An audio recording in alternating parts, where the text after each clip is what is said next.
But I just read a article that Captain just sued Grenada government about the citizenship and investment. So how can Antigua avoid that kind of issue? Like if people just bought the real estate and maybe the government will not grant that kind of a citizenship, how can Antigua avoid that kind of issue? I'm so happy you bring this up. Why we've liked Antigua since the beginning and what we've always advised the Prime Minister and the CEO of the CIU is run a clean and credible program. Maybe in the short term, quickly, it's not as attractive, but in the long term, you avoid problems. And that's why we love Antigua. Antigua is the most advanced country of these Caribbean programs. Yeah. So they have a little bit more reputation at risk than the others. They're not as aggressive. They're not as desperate. So Antigua does run a credible program overall. They try to crack down on these kinds of schemes that will affect the credibility of the program. And while no program, no business, no government in the world is perfect, they've done a much better job than their counterparts, I can say, in Antigua. And we're quite proud to be a part of that. So all of the 5 Caribbean countries offer similar ways of citizenship by investment, such as a donation, purchasing real estate. So which standard should our clients use to choose the most appropriate program? And I mean, for Antigua, why is more competitive than any other programs? Yeah, on the surface, they seem very similar. I often get that. It's all the same, just what's the price? But if you sit down and get to know them, you'll find out that it's an easy decision, that Antigua is the #1 choice. Let me tell you why. It's very simple. Better country, more developed country, better passport, more visa-free access, and a more credible run program. So long-term safety, stability, security, like what you just talked about, you know, in that program, suing each other and risking the citizenship.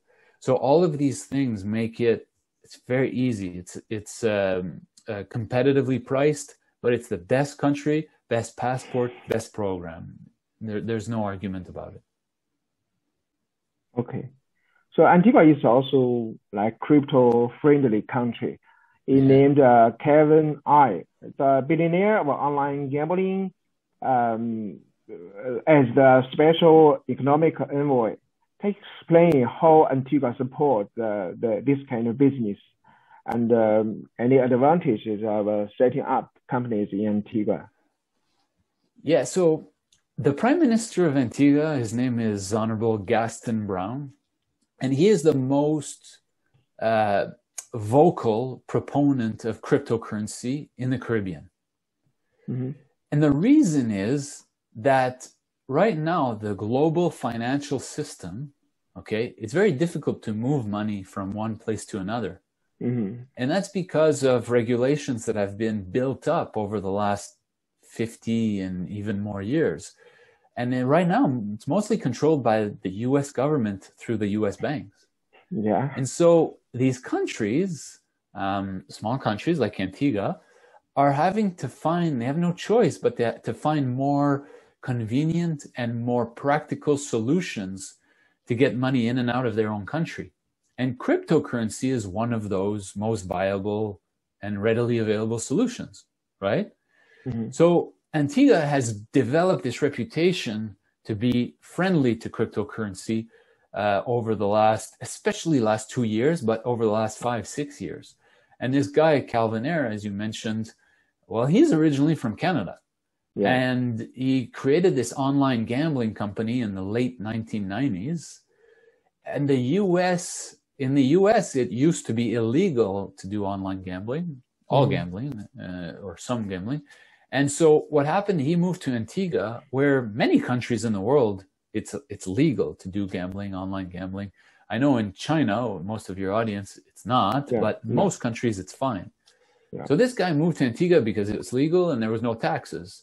And so he's got a few companies, Canada Antigua, and some in Southeast Asia, where he operates this online gambling business. And he's also a big proponent of cryptocurrency for the same reasons, just money flow, money movement without relying on the US banking system.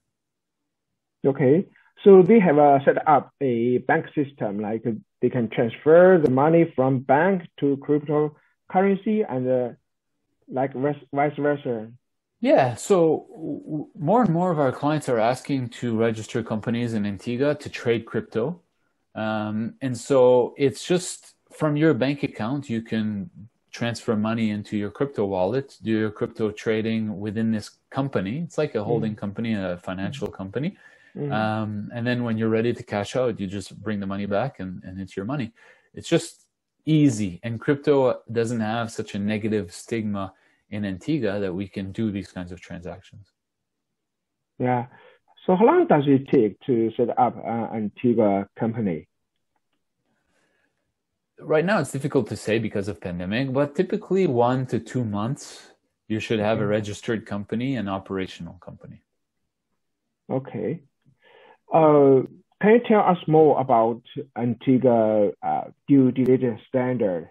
Do they need to provide totally clean criminal records before application?